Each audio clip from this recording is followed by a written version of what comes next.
Thanks to the support as a channel member, Robert Bannerman. Oh, I'm starting to get excited. This Europa League is winnable. Hello, welcome to part 76 of the Tour de France. I'm Kevin. Coming up on today's episode, we have both legs of the Europa League quarter-final against Brest, who are below us in the league. We're playing against a team below us in the league. Not only that, I can't even remember if you saw the draw in the last episode, but if we get past Brest, it's Bilbao or Newcastle. Newcastle we've beaten this season. Bilbao are 11th in the Liga, and then a potential final against, okay, some better teams. But we've got a nice route through to the final that's opened itself up for us, which is very exciting. We are still playing pretty decent football. We did get knocked out of the French Cup in the semi-final. How many years in a row has this been? We've made it through to the semi-final of the French Cup now. That's not the French Cup. It's that one. 1, 2, 3, 4, 5, 6 years in a row we've made it at least through to the semi-final of the French Cup. It confirms we're definitely one of the big four teams here in France. We're also still sort of clinging on in the league. You can see there have been some significant dropped points. We drew against Lens. We drew against Lille. Lille in particular are a team who are around and about us. Lens less so, they're all the way down there. But we are crucially still in second place with 6 games left to go in the league. So fingers crossed we managed to cling on to the second automatic through to the group stage Champions League qualifications. But third place do get into the playoff for the Champions League as well. But I don't get on well with playoffs. Of course, winning the Europa League would be a route straight into the Champions League group stages as well. So 2 potential routes in. Let's not mess up, because if we get there, the hope is still there that we can sign Del Palacio Langer permanently, although we don't have any money left. It's not even that I've gone out and spent the money. Like we said yesterday, contracts are so expensive these days. Footballers, they're ruining football. So this is the team for the first leg against Brest. We are away in the first leg. It's Magothru in goal. A back four of Simon, Say, Capital and Frey, Milinkovic, Fowry and Del Palacio Langer at the midfield, then Benavides and Nguema supporting Millet up front. I know, I'm still not playing Afkir Omar. He's afraid of big games. I mean, it's a difficult one with Omar because obviously he is very, very good and it's unlikely we'd be able to find another striker of his level. I am definitely having deep regrets now about the striker that I chose to sell last summer. I wish we'd sold Omar and kept Millet, especially because we could have got 65 million for Omar last year, probably. We're unlikely to get that for him this summer, and we're not in a position to be able to sell both of them either, because obviously we need one of them at least to, you know, play up front for us next season. And it's always tricky to identify goal scorers who are going to get you 25, 30 goals a season, especially when you're limited to French-only ones, as we are. So I'm not using Omar currently because he's afraid of big games. He is playing in the league, but he's not playing in these big cup games. That's not to say you won't see him today or in the second leg. Form will always be an opportunity for him to break his way back in, but at the moment we're going with Millet, who I'm starting to think might be the better of the two after all. And Cyril Fowry, talking of people we could have sold but didn't, Cyril Fowry bursting into the penalty area, showing why it's so important to keep him around. I know there's been people amongst you in the comment section suggesting we just sell Fowry and use that money to buy Del Palacio Langer. It kind of makes sense, but I want this midfield three. These guys are all relatively young. Milinkovic, I think, is 26-ish. But the other two are both in their early 20s. This could be our midfield for the next 5 years. If we get rid of Fowry to bring Del Palacio Langer in, then we're having to play Milinkovic alongside Del Palacio Langer as the box-to-box midfielder, and then Thomas is 31 so we've got to bring in 2 players basically if we let Fowry go to fund Del Palacio Langer. Whereas if we can fund it some other way, then we don't have to. That's my thinking. I don't really want to sell first-team players. If we got an offer of 65 million for Afkir Omar again this summer, I think we take it, use the money on Langer and a striker, or probably 2 strikers, because obviously we're losing Millet as it is. And I'd probably be pretty happy with that at this point. It's a complete turnaround on what my thoughts were around Omar even just a few episodes ago, based on what we've seen this season, and he's just not been our main man. Benavides has outscored both of them this season. off of the left wing. So maybe Benavides should play up front for us. Maybe he's our long-term striker if he's the best finisher of the three of them. Millet plays it back to Langer. And now Langer back to Say, and Langer again, and Benavides getting nicely involved, and Fowry bursting out of midfield again, has room to run into, and Cyril Fowry wants to play in the Champions League next season. It's a 9th goal of the season now from Fowry, who just continues to get better and better. I said 5 years ago this guy would be a French international one day. He is, as far as the media are concerned, on the cusp of the full France international squad, which shows just how good Cyril Fowry is. That's not like getting a call up to play even for England. This is France we're talking about.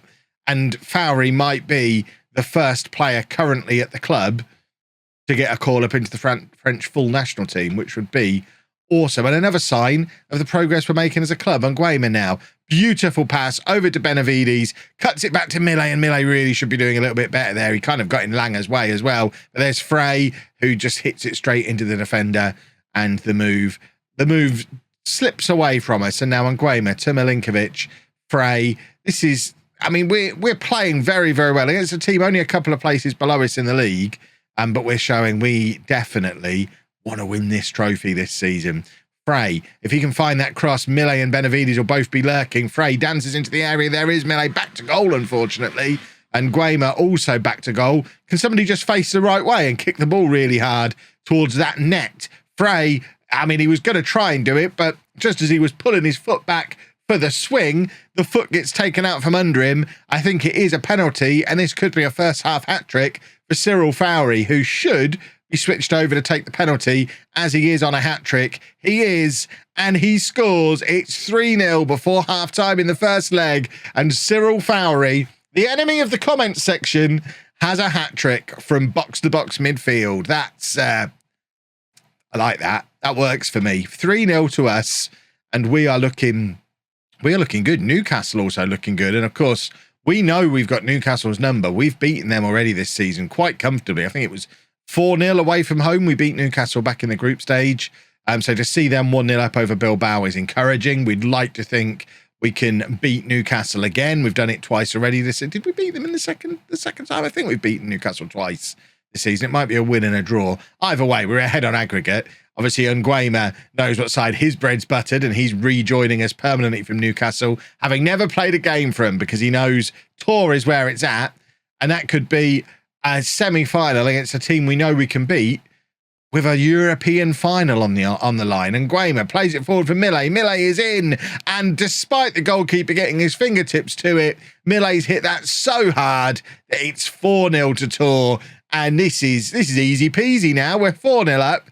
We're as good as in the semi-final already, and we're only an hour into the first leg. Things have to go spectacularly wrong from here for us to not end up in the semi-final of this competition. Thankfully, we do have spectacularly wrong in our arsenal, so don't all switch off assuming you know what's going to happen, because we've had our moments. We have had our moments over the years, but we are playing very, very well in this game. And now Simon on the left-hand side playing it across, looking for Langer, but actually gives the ball away. And Langer's done quite well there to not lunge in to try and save the pass and get himself a second yellow card, which is certainly a situation I could see turning the tie on its head if we were to lose our best player, not just for the rest of this game, but as a suspension from the next one as well. It's probably a very good argument for taking Langer off now, just to save him for that second leg. Frey has given the ball away there with some sloppy control, and Brest they've heard me declare ourselves as victors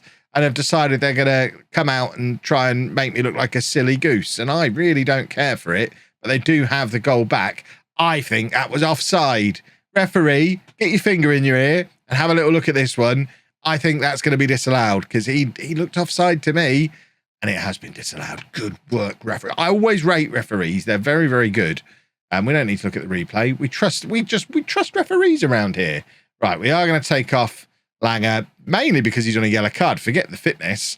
We just want to protect him for the second leg to make sure that he's available for that one. That's the only change we really need to do at this stage, of Aguero coming on for him.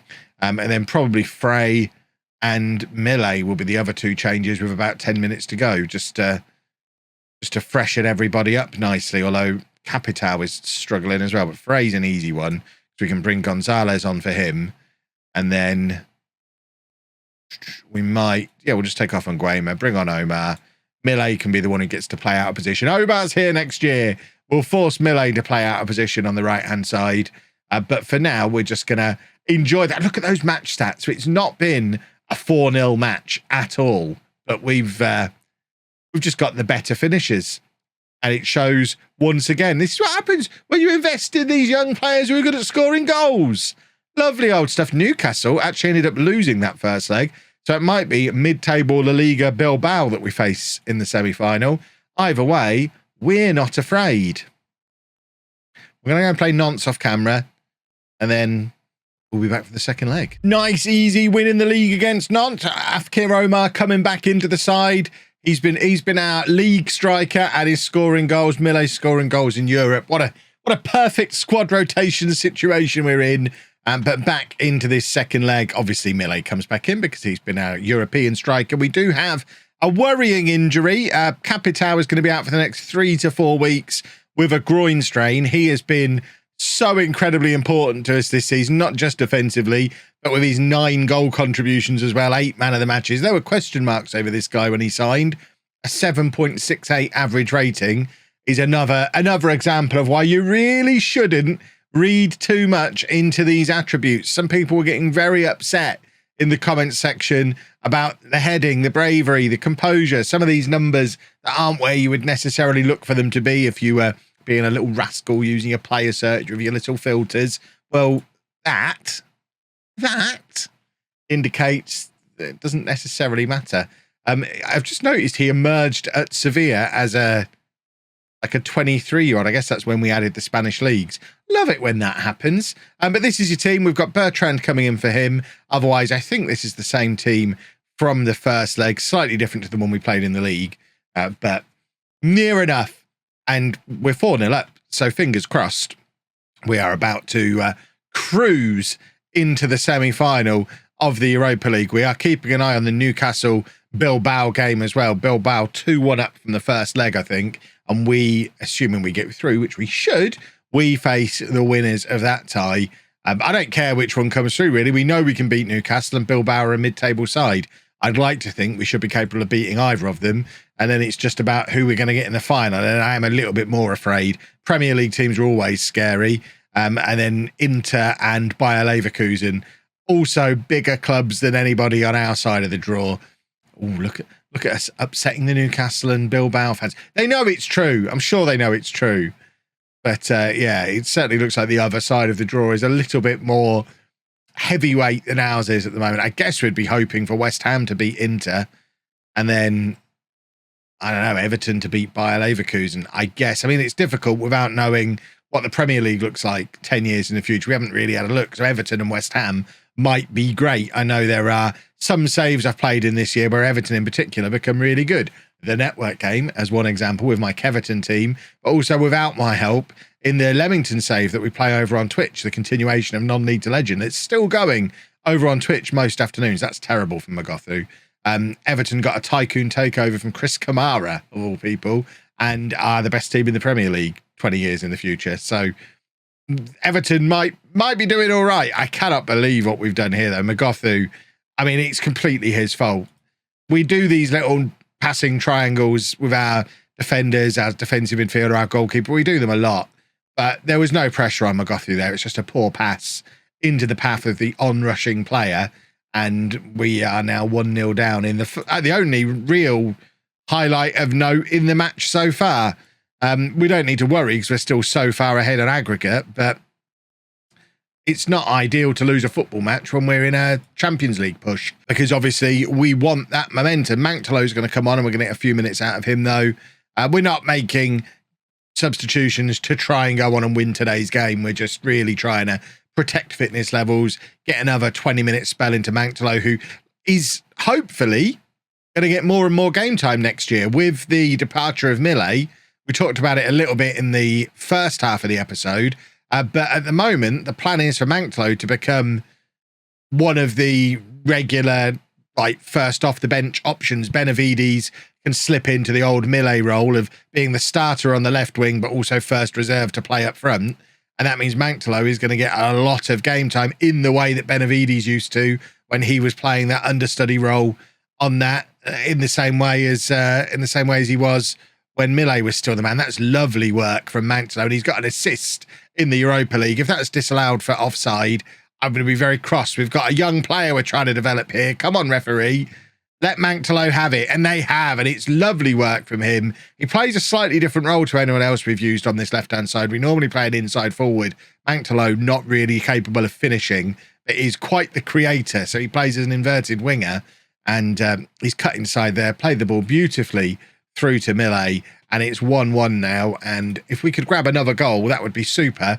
But I mean, today is already won, but in terms of just keeping that form, keeping that momentum going for the league more than anything, as we would like the assurance policy of qualifying for the Champions League through the league so that we can go into the Europa League just looking to win it for the sake of winning it, rather than needing to win it to get into the Champions League and give us any hope of signing Del Palacio Langer, which, remember, is what this is all about, really. We don't care. There's no club bigger than the players. That's the old phrase, isn't it? We don't care if the club wins a trophy. We just want to generate the money to be able to sign this one player who will then help us win many trophies. It's for the best long-term. Manktolo is in. I've said he can't finish, and there's an example of it. I was hoping it was going to be a look at me, I'm an idiot. But no, he's hit the post when it was easier to score. But it is 1-1. We didn't lose on the night. We are through to the semi-final, where we are going to face Newcastle. The other semi-final, Everton versus Inter. Inter look like the team we should probably be afraid of, but we don't need to worry about them yet, because it's Newcastle, who are 14th in the Premier League and are a team that we've already beaten. Did we beat them twice? We beat them 4-0 and then drew 2-2. So we've already beaten Newcastle in aggregate this season. Now we've just got to do it again, and we have a European final to play. So that is obviously going to be the focus of tomorrow. The league is going to be bubbling along in the background as well. That's certainly not decided one way or the other just yet, but we are looking good with 5 games to go. This should hopefully turn out to be a lovely, lovely season. If you've enjoyed that, please make sure you leave a nice big thumbs up on there for me. Subscribe to the channel for daily Football Manager videos. And thank you very much for watching.